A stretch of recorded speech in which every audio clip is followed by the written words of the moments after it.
This is such an interesting film, simply because the idea of this discussion of AI. I mean, 20 years ago, 10 years ago, we'd be having a very different discussion. Yeah. So, stuff of fantasies. Now we're looking at serious threats. Why was this so important for you to tell this story? I didn't sit there and go, AI's coming, we've got to make this movie. It was, the simplistic answer was, I like science fiction. I don't know if there's like 3 science fiction tropes in a way. Like the Holy Trinity is alien monsters, spaceships, or space travel, and robots. And I'd done the other 2, so I was like, I want to do I would love to do a robot film next. And so I was using it. I was mainly like looking for a way of,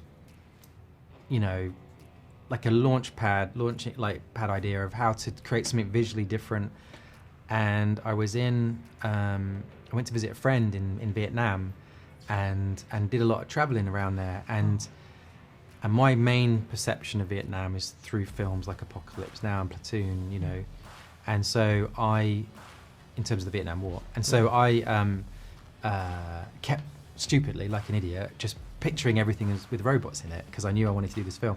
So I'd see like these monks going to temples and be like picturing a robot and going, what's that? What would a robot monk be doing? Why would they be? What do they believe? And it was kind of a fascinating visual that I just got obsessed with, and think, there's a movie in this, to some extent. And then it just became incredibly timely, And what was hilarious is that in the very first versions of the screenplay, the big studio notes we kept getting was, but why would you ban AI? Like, why would people reject AI? Surely it's going to be this amazing thing that will help us and serve us and everything. And now, cut to 2023, and it's like that's the default setting of everybody is, this thing is bad, and do we want this? Should we stop it?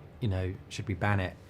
And so it's interesting because people come into the theatre to watch the film kind of in exactly the right mindset, and then they go on this journey, hope that then kind of throws them for a loop a little bit.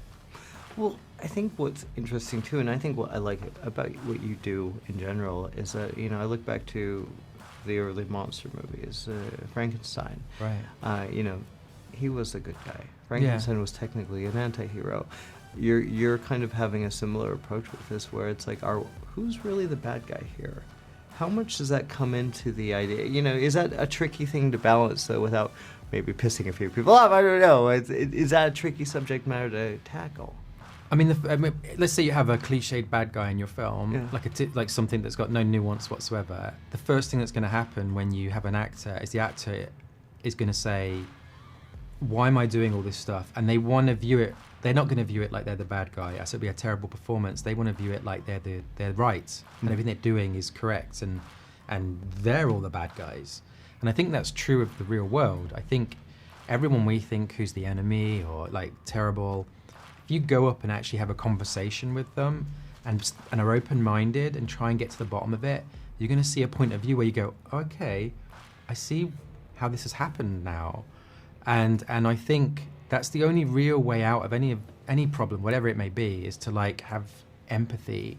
And I was kind of using AI as like a metaphor for the enemy, someone who's different, and then like throw in this character into the situation and have essentially, the basic premise is if he kills this kid, he wins the war. Yeah. Like, you can save humanity, just kill the kid.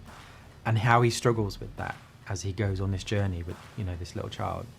Well, it's such an interesting character, the child. That seems almost scary. Kind of, you're asking the audience to go, okay, bear with us, because this kid's going to go through a lot. It's going to hurt.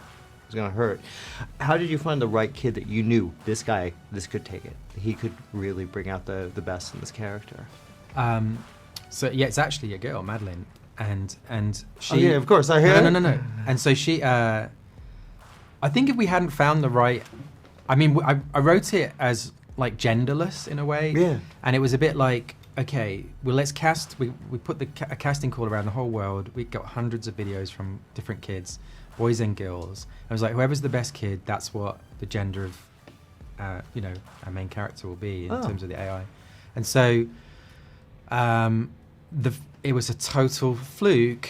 The first girl into the audition, which we had at Universal Studios, because I wanted to take the family or take them out to the theme park to see how they were, because I knew we were going to be 6 months in the middle of the jungles and you know, the Himalayas with this kid and the parents. So it was like I wanted to check it was a sound environment.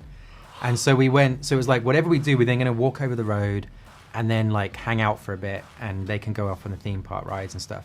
And so we were there, and this girl walks in, does this performance that like you had to struggle not to cry.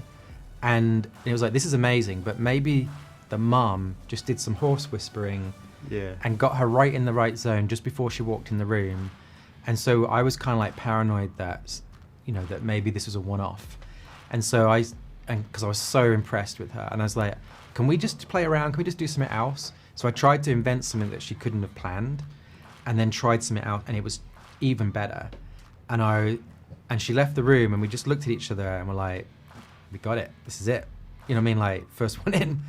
And so it was very surreal, and she's special. Like, I don't like movies that have little kids in them. It's very easy for the kid to get annoying.